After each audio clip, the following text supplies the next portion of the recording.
दोस्तों, ज़िंदगी जीने का आपको एक तरीका बताता हूँ जो कि आपको बहुत पसंद आएगा। आजकल बहुत सारे फैंटेसी ऐप आ गए हैं मार्केट में जो आपको रातों रात करोड़पति बना देते हैं। कुछ ऐसे गेम हैं जैसे कुछ रमी सर्कल वगैरह हैं, या फिर कोई भी गेम जहाँ पे 1 करोड़ आपको यूँ टीम बनाओ मिल जाएंगे। ये पता नहीं क्या क्या होता है, मुझे तो खैर खास नॉलेज नहीं है। मैं सोच रहा था कि जो लोग ये गेम खेलते हैं, जो लगाते हैं, कभी उन्होंने आगे के बारे में सोचा है कि मान के चलो आज रात आपने एक गेम लगाया और सुबह को जब आप उठे तो आपके अकाउंट में टैक्स कट के 1 करोड़ रुपए आ गए। ठीक है, अब क्या करोगे आप? तो बेसिकली जो लोग इस तरह के उसमें रहते हैं कि भाई हमारा पैसा निकला, हमको निकला है तो हमारा पूरा ख़ानदान सुधर जाएगा या मेरी आर्थिक तंगी दूर हो जाएगी, ये चीज़ हो जाएगी, तो वो आगे के लिए कुछ भी नहीं सोचते हैं।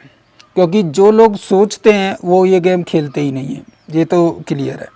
तो इस गेम को जो खेल रहे हैं उनका तुक्का लग गया, हज़ारों में एक का बन गया कोई, तो वो क्या करेगा?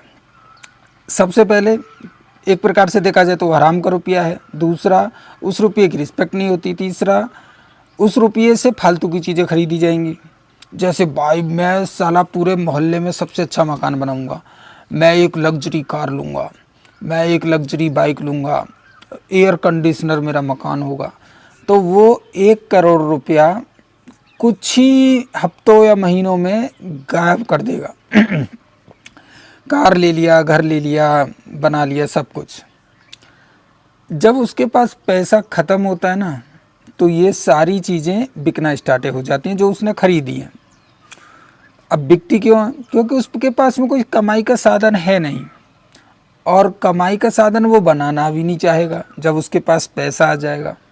उसका कारण ये है, अरे यार दोबारा टीम बना लूँगा, दोबारा आ जाएगा मेरे को तो अब तो आता है ना, अब तो मैं सीख गया हूँ। तो ऐसी उसको गलतफहमी रहती है। तो अभी हमारे इंडिया में न जाने कितने लोग इस चीज़ को फेस कर रहे हैं, कर्ज में डूबे हुए हैं, सुसाइड कर रहे हैं और डिप्रेशन का शिकार हो रहे हैं। तो जब पता है कि मंजिल मौत है तो भाई उस चीज़ को करना ही क्यों? यार तुम मेहनत कर लो, थोड़ा कमा लो, लेकिन लाइफ में खुश रहो और अपने ड्रीम को फॉलो करो। कोई जो भी काम तुमको आता है, चाहे आप झाड़ू लगाना जानते हैं, बर्तन मांजना चाहते हैं, कंप्यूटर चलाना चाहते हैं, कैमरा चलाना चाहते हैं, ड्राइविंग करना चाहते हैं, या सिक्योरिटी गार्ड बनना चाहते हैं, या कंपनी में ऑर्डर चलाना चाहते हैं, मैनेजर बनना चाहते हैं, HR बनना चाहते हैं, बनो यार। मेहनत से पैसा जब कमाते हैं ना, उस पैसे में बहुत मज़ा होता है और ज़िंदगी एकदम बहुत खूबसूरत लगती है। खर्च करने में भी मज़ा आता है। तो मैं हमेशा मेहनत से ही पैसा कमाता हूँ, लेकिन कई बार ऐसा तुक्का लगता है कि मेरे पे भी हराम के पैसे आ जाते हैं, कहीं से 1000-2000। यकीन नहीं मानोगे, उसी दिन मैं पार्टी करता हूँ और मतलब ड्रिंक लिया, मतलब आज चलो कुछ नॉनवेज हो जाए या ऐसा हो जाए, 2 घंटे नहीं लगते उन पैसों को खर्च करने में, यूँ उड़ जाते हैं। लेकिन जब मेरी मेहनत का पैसा होता है तो मैं उनको खर्च नहीं करता हूँ, उनको मैं हिसाब में रखता ही नहीं कि मेरे पास पैसे भी हैं। तो ये चीज़ें रहती हैं। तो दोस्तों, इस दुनिया में फ्री कुछ भी नहीं है।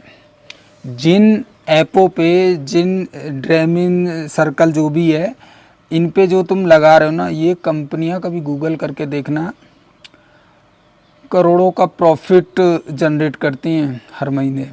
हज़ारों करोड़ की ये कंपनियां बन जाती हैं। तो इनके पास अंधाधुंध अपार पैसा हो जाता है, लेकिन पब्लिक कंगाल हो रही होती है, क्योंकि इनके पास जितना पैसा है वो सब पब्लिक से आया होता है।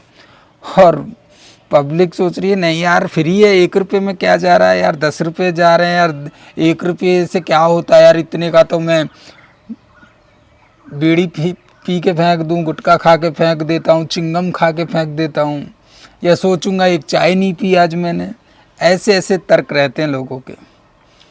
दोस्तों, रुपया शायद भगवान का रूप हो सकता है, इसको सही जगह खर्च करोगे ना तो रिजल्ट सही ही मिलेगा, गलत जगह करोगे तो गलत रिजल्ट मिलेगा। तो ये पलट के आता है एक्चुअली, रुपया हमेशा पलट के आता है। आप गलत व्यवहार में खर्च करोगे तो गलत व्यवहार में ही आपके पास में वापस आता है, और जब सही व्यवहार में खर्च करते हो तो सही व्यवहार में ही आपके पास आता है। आपने देखा होगा बहुत से लोग मैन्युफैक्चरिंग करते हैं, बिजनेस करते हैं, वो पैसा लगाते हैं, उनके पास में रिटर्न आता है, वो दूसरा बिजनेस खोलते हैं, मतलब वो रातों रात दिन पे दिन तरक्की करते चले जाते, क्योंकि उन्होंने सही जगह पैसा इन्वेस्ट किया है। लेकिन जिन्होंने जुए में पैसा लगाया, तो आज लगाया जीत गए, मान के चलो मैंने आज लगाया जुए में, मैंने कोई मान के चलो जो भी चल रहा है गली बिसासर जो भी बोलते हैं तुम्हारी लैंग्वेज में, मैंने सट्टा लगा दिया, अब सट्टे में मेरा आ गया, मैंने 10,000 जीत लिए। इसकी क्या गारंटी है कि मैं आगे भी जीतूंगा? तो अब तो मुझे चुल लग गई ना, तो अब मैं लगातार लगाऊंगा। 10,000 की जगह कब मेरी जेब से लाख रुपए चले जाएंगे मुझे पता भी नहीं चलेगा। हो गया ना उल्टा? तो पैसा आपने गलत जगह लगाया, रिटर्न आया और उसने तुमको बर्बाद कर दिया, ये होता है। तो इन चीज़ों को थोड़ा समझना ज़रूरी है। तो मैं तो चाहूँगा कि किसी भी एडवर्टाइजमेंट पे भरोसा ना करें, किसी पर भी। कौन सा साबुन अच्छा है, कौन सा साबुन अच्छा है, कौन सा डिटॉल और ये क्या बोलते हैं परफ्यूम, बहुत सारे ऐड आते हैं, परफ्यूम का अच्छा बनियान, दुनिया भर के ऐड आते हैं। टीवी ले लो, फ्रिज ले लो, वॉशिंग मशीन ले लो, ऐड पे भरोसा कभी मत करना, किसी भी ऐड का। आपको भगवान ने 100-200 ग्राम का दिमाग दिया है, इसको यूज करो और मार्केट में अपने हिसाब से चीज़ें डिसाइड करो, अपने बजट के हिसाब से, अपनी हैसियत के हिसाब से। और वो चीज़ें जब आप चुनोगे तो आपको एक गर्व महसूस होगा कि देखा मैं कितनी ज़बरदस्त चीज़ लेके आया हूँ, मतलब अच्छे पैसे में मुझे अच्छी चीज़ मिल गई। तो ये चीज़ होती है, चीज़ें सस्ती या महंगी नहीं होती हैं, चीज़ें को नज़र चाहिए पसंद करने वाली। और जब नज़र अच्छी होती है ना, वो बोलते हैं ना चीज़ें खराब या अच्छी नहीं होती हैं, पैसा खराब या अच्छा नहीं होता है, लोगों की नीयत अच्छी बुरी होती है। अभी मेरे सामने मान के चलो कोई खाना दे, अब मेरी नीयत खराब है तो मैं बोलूँगा हटा गंदा खाना है। भाई खाना गंदा नहीं है, खाना तो अच्छा है, लेकिन मेरी नीयत नहीं है उसको अच्छा बोलने की। तो अपनी नीयत को सुधारो, देखो दुनियादारी में क्या हो रहा है और आगे बढ़ो। कोई भी उधार पैसा तो देगा ही नहीं, लोग करोड़ रुपया कहाँ से दे देंगे, सोचने वाली बात है। और एक चीज़ और देखिए मैंने कि जिन लोगों को ये 1 करोड़ फैंटेसिटी ऐप से मिल भी जाता है, पता है उनके साथ कितनी दरिंदगी होती है। वो पैसा मिलने से पहले, मिलने के बाद उनसे 1 करोड़ रुपए का काम करवाया जाता है, पूरे देश को प्रचार चलाया जाता है, उनके वीडियोस बनाए जाते हैं कि हाँ जी मैंने ये खेला था, देखे नहीं आपने टीवी पे, आज ही मैं ऐसी रात में आया, मैं हारा थका था, मैंने स्कॉल किया, मैंने टीम बना दिया, सुबह को मेरे को 1 करोड़ रुपए मिल गए। तो बड़ा ईजी है कि मैं कार से जा रही थी, मैंने ऐसा किया, मेरे को ये मिल गया। ऐसे ऐसे ऐड चलते हैं, बताओ उनका क्या रहता होगा जब वो पैसे उनके चले जाते हैं, वो किस डिप्रेशन से गुजरते हैं, ज़रा उनके पास जाके देखना। तो दोस्तों अपना ध्यान रखना, बाय।